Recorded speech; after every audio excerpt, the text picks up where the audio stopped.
Hi, Devs. I'm here with Zach, a friend of mine. He was a former student of mine. Zach graduated from a coding boot camp. Didn't quite feel ready to go out and interview yet. Didn't have the confidence to feel like he was going to go out and do well. So I worked with him for a few months and taught him. We hammered in on the data structures and algorithms and a lot of the interviewing techniques and things that I've discussed in some of my other videos. After a couple of months of this, he felt confident enough to go out and interview. He did, and he was able to land a fairly nice job with a pretty good pay. After about a year and a half on the job, Zach entered a Google FooBar contest and won the right to interview at Google. Mm-hmm. And so as soon as he won that, he contacted me and he said, Robert, can we do some more mock interviews? I'm a little nervous about this Google interview. So we've been doing that. Working together a little bit more, and I thought, well, gee, it would be fun to interview or to video our mock interview. We won't do the whole thing. We'll only do a short 10 or 15 minute segment and just the problem solving part of this. But that's what we're doing. So here we're doing our mock interview. Zach is here, and I'm going to ask him a problem, and we'll see how he does. All right, you ready? Yep. Okay, let's go for it. All right. Welcome, Zach. It's good to see you, and congratulations on your interviewing here. Thank you very much. Glad to have you able to do it. So I'm going to be asking you a software problem, okay. And I'm not so much interested in the solution that you come up with as in the technique that you use, how you get to it. So I want you to remember to speak your thoughts. Okay. As you're working through the problem, tell me what it is you're doing, because that's what I'm the most interested in, is how you solve the problem. Mm-hmm. Okay? All right, you ready? Yep. So here's the problem. Suppose I have a series of numbers that are just being generated, say, by a temperature gauge. Okay. And they're being sent to you. You have to collect them. Mm-hmm. And then after you've collected them, you need to compute the median of these numbers. Okay. So to find the median, let me make sure I know what that is. Maybe I could just like sum up the numbers and return it or something along those lines. Okay. So this isn't a math problem. This is a software problem. Mm-hmm. So don't worry about knowing what the median is. Let me just tell you, to get the median of a series of numbers, you have to sort them, put them in sorted order. Okay. And the median is the number in the middle. Okay. Okay. And you have to keep all of them. There's no summing or anything like that. Okay. So just tell me how you would keep all the numbers and then how you would compute the median. Okay. So this to hold numbers then, I just use a basic array, right? Because you can start dumping numbers in there. You can start appending at the end. And then finding the median, we'd have to sort that array, and then we could give that return the median, which would be the middle value there. So it'd be the length divided by 2. And then we could also, let me think if we can do that in a better way. Well, first of all, we have to decide what better means. Yeah. So what's the time complexity of these operations? So the time complexity of the append is going to be constant time, except when you need to resize. That one operation will be n, and then all the following ones will be constant time again. Okay. And then the actual sorting and returning of the median will be n log n, because sorting is n log n, so merge sort, quick sort, those all run in that time complexity. And so actually going and getting the median at that point will then be n log n. Okay, so this solution you've come up with, your inserts are constant time, and because you have to sort it, your median compute time is n log n. Yeah. Okay. All right. So insertion time is great, can't be constant. But n log n, that's not all that great. Can you think of a better solution? Yeah, so maybe we could think of different ways we could organize the data, right? So maybe we don't use an array, or maybe we're a little bit more clever on the insert. So let's think about that. So if we stick with the array, on insert we sort, we just put it in sorted order, but we would still be inserting then in n time, because you might have to shift all the values down. And then if we start using other data structures, you might want to brainstorm about that. But let's stick with this one first. Okay. So now you're going to have an array, and you're going to insert into the array in sorted order. So you're going to use some type of an insertion sort. Yeah, an insertion sort, so it'll go and find the right position and then shift all the other numbers down. Okay, and so that would be a linear operation, so that'd be n.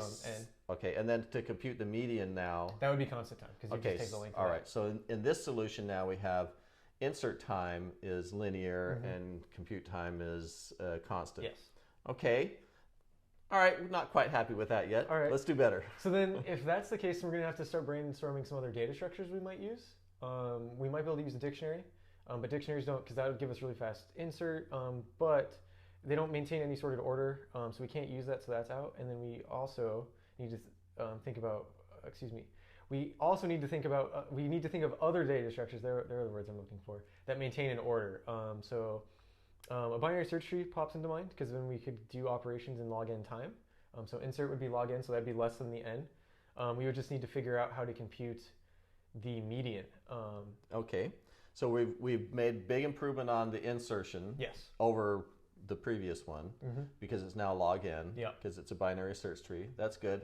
And now you've got him in a binary search tree, and Yes. you need to figure out how to get the median. What's the first thing that comes to mind on how to compute the median? The first thing that pops into my head would this be doing an in-order traversal, and then so you would get all the values, you traverse the entire tree, and then you return the middle of that. But you haven't. I mean, you've sped up the median compute a little bit from n log n to just n. But it's still linear because you still have to traverse the entire tree, and it'll have n amount of nodes. Okay. Okay. Good. Yeah. So then now let's see if we can figure out how to compute that median faster. Do you think it can be done faster? Well, it's a binary search tree, right? So most things in that tree should be able to be done in log n if you can just be clever in how you traverse it. So we'll just have to think of how we might be able to, at the different forks, the choices we have to make, if we can make those choices in the right way and always end up at the median.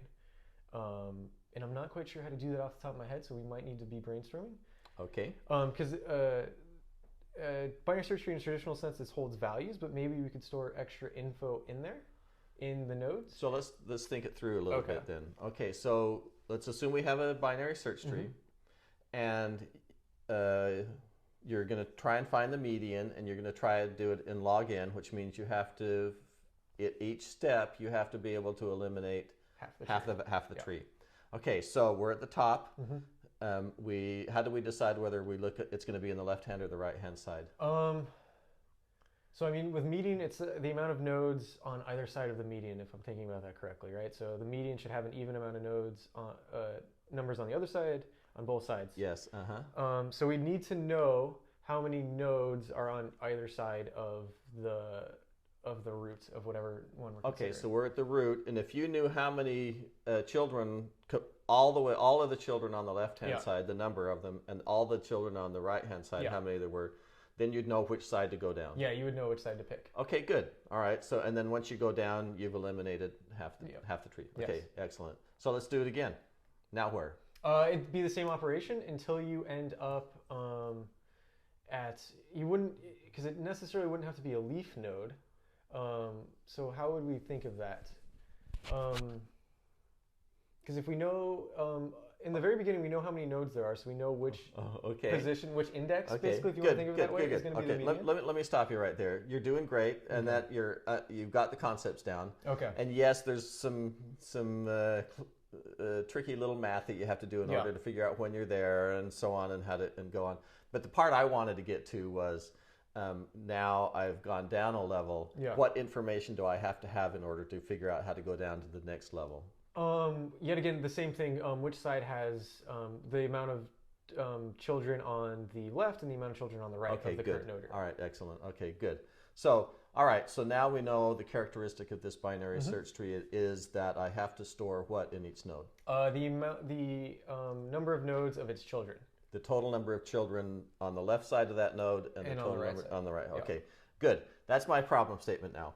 I want you to tell me how you would implement a binary search tree where at each node I keep track of the child on the left, the pointer to the right, the number of children on the left, and the number of children on the right. Okay, so how are you going to do that? And the operation that's going to be challenging on that is the insert. So let's just talk about how I would insert into that tree. So insert, you'd have the same nodes, but with extra information now. So you'd have like left subchild count, right subchild count. And then depending on which side you have to traverse, you would then update that. So the root is going to start as null. And so then when you insert, you'll create one and those default values will be 0 is what I'm thinking. And then say we call insert again. So say we inserted 10 and now we're going to insert 9. We would go to our left, so we would then want to increment that count and then build a new node there with those child subcounts set to 0 for 9, with 1 set for 10, and then so on and so forth. And then, I'm sorry, I missed a step. You went down to the child, and then what? So then you build the node, but so say we'd have to increment everything along the path we follow. Upwards. Okay. Yeah. Okay. Yeah. Good. All right. Good. Yeah. Okay. So that's basically how the process of this interview would go. In the actual interview, I'd make him actually figure out some of the math and the more details of exactly how he's going to increment these child counts as he goes back, up the tree and so on. And then I would ask him to actually implement that function for me. So anyway, that's how it go. Thanks for participating. Thanks for having me. Glad to be here. Okay, thanks. All right, so I'm going to take a few minutes to give back Zach some feedback on how he did in this interview. In a real interview, interviewers are instructed not to give any feedback to the candidate as to how well they did, because this causes legal issues if they are not hired or if they are or whatnot. So he would not get this type of feedback in a typical interview.